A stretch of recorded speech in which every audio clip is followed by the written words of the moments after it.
जय श्री कृष्ण। नमस्कार साथियों, आप सभी का अपने इस YouTube चैनल में स्वागत करता हूं। ज्योतिष, मुहूर्त और विविध उपायों संबंधी जानकारी के लिए आप इस चैनल को सब्सक्राइब अवश्य करें। साथियों, मैंने अपने पूर्व की वीडियो में यात्रा में क्या क्या चीजें देखी जाती हैं उसके बारे में बताया। यात्रा में चंद्रमा का वास किस ओर हो, योगिनी किस ओर हो, दिशाशूल किस ओर हो और राहु का वास किस दिशा में होना चाहिए, इन सब के बारे में मैंने बताया था कि दिशाशूल ले जाओ वामी, राहु योगिनी पीठ, सन्मुख लेवे चंद्रमा तो ल्यावे लक्ष्मी लूट। अर्थात दिशाशूल यात्रा करते समय बाईं ओर होनी चाहिए और राहु योगिनी का वास पीछे की ओर हो और चंद्रमा सन्मुख हो तो वह यात्रा अति शुभ होती है। इसके साथ ही यात्रा में तिथि का विचार भी करना चाहिए। किस तिथि को यात्रा करनी चाहिए और किस तिथि को यात्रा नहीं करनी चाहिए, इसका विचार भी अवश्य कर लेना चाहिए। आज हम इस वीडियो में किस तिथि को यात्रा करनी चाहिए और किस तिथि को यात्रा नहीं करनी चाहिए, इसके बारे में विस्तार से जानेंगे। इसलिए इस वीडियो के अंत तक बने रहें और इस वीडियो को लाइक शेयर अवश्य करें और इस चैनल को सब्सक्राइब नहीं किया है तो सब्सक्राइब अवश्य कर लें।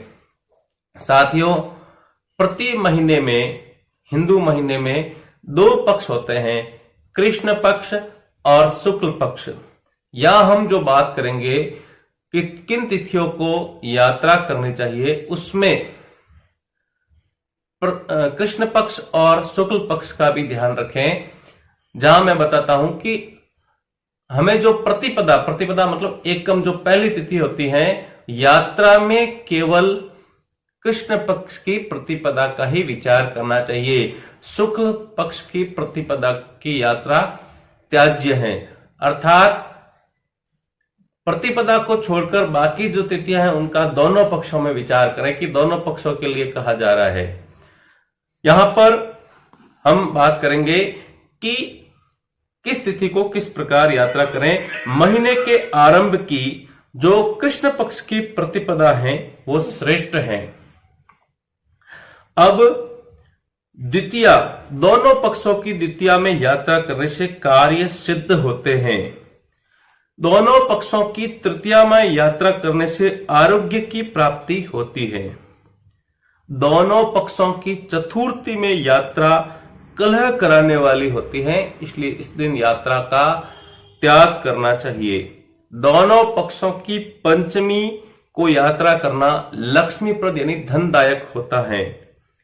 दोनों पक्षों की षष्ठी में यात्रा करने से कलह होता है, इसलिए इस दिन यात्रा का त्याग करें। सप्तमी के दिन यात्रा करने से पूर्व भोजन पान करने से वह सुखप्रद बनती है। अष्टमी की यात्रा रोग को देने वाली होती है। नवमी की यात्रा मृत्युदायक होती है, इसलिए उस दिन यात्रा का त्याग करें।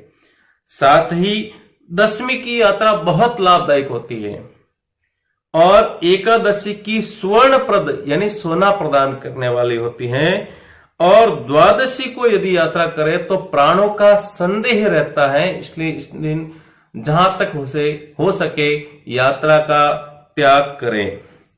दोनों पक्षों की जो त्रयोदशी है वह सब सिद्धियों को देने वाली होती है और शुक्ल पक्ष और कृष्ण पक्ष दोनों पक्षों की जो चतुर्दशी है वह यात्रा में सर्वथा त्याज्य है।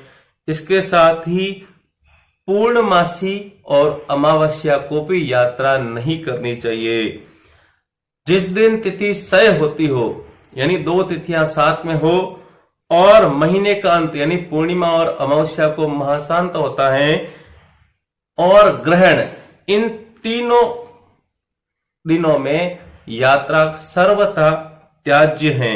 इसलिए पूर्णिमा, मासांत, अमावस्या और ग्रहण के पश्चात 3 दिन यात्रा में, ग्रहण के बाद 3 दिन यात्रा में त्याज्य है। ग्रहण के बाद 3 दिन तक किसी प्रकार की कोई यात्रा नहीं करनी चाहिए।